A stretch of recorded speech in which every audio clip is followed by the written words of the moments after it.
the best introduction person in the House of Representatives. Mr. Bean, thank you, sir. I want to thank Chairman Williams, who just had to step out for a moment, for his leadership on this important topic of how lawlessness is impacting Main Street in America. In a recent study, 90% of small businesses said they had been a victim of a crime last year. 90%. And 83% of small businesses have said that a crime is a major issue for their business. And I want to thank my colleague from the other side of the aisle from Ohio for just a few minutes ago, raising the issue of the COPS grant program. I'm excited to announce that just today I introduced the COPS on the Beat Grant Program Reauthorization and Parity Act. This bill is supported by every major national police organization and gives police departments, both large and small, certainty that a program they rely on for years and years to keep their community safe will continue. In 2022, New York City received federal funds to hire 50 additional officers, and last year the City of Norwich Police Department used COPS hiring grant program to hire 1 additional officer. Chief Roach, you lead the Norwich Police Department, and thank you for doing that. Can you tell me about your experience with the COPS program, and would you like to see it reauthorized and continue to be funded, sir? Thank you, Congressman. Yes, the COPS grant, as I mentioned a few minutes ago, is a great program. It affords small communities like Norwich the opportunity to hire an additional police officer. With that, there's a lot of things we can do, such as putting officers in high-risk areas, putting them in the downtown district, and community policing type activities, having them go to the school for sports events, or to the YMCA, or even just in some of the downtown Norwich events as well.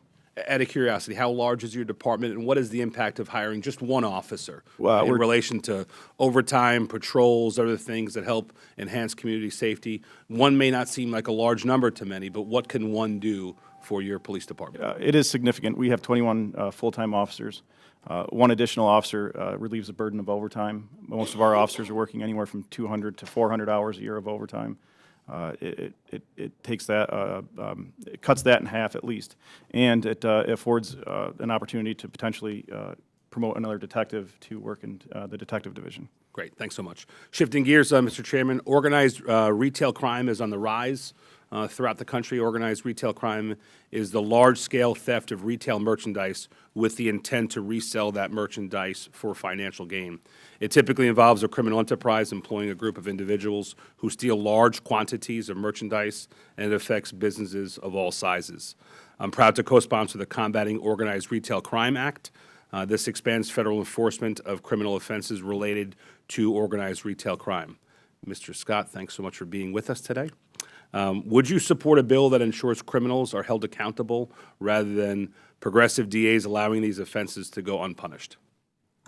Thank you for the question, Congressman. We support anything that gives local law enforcement the tools to keep criminals off the street and out of our businesses. And what sort of tools do you think would help those local district attorneys enforce our laws specifically related to retail crime a little bit better? No, I'm afraid we're getting a little bit out of my area of expertise here. If you ask me what we could do to give them pancakes, I could be of more use.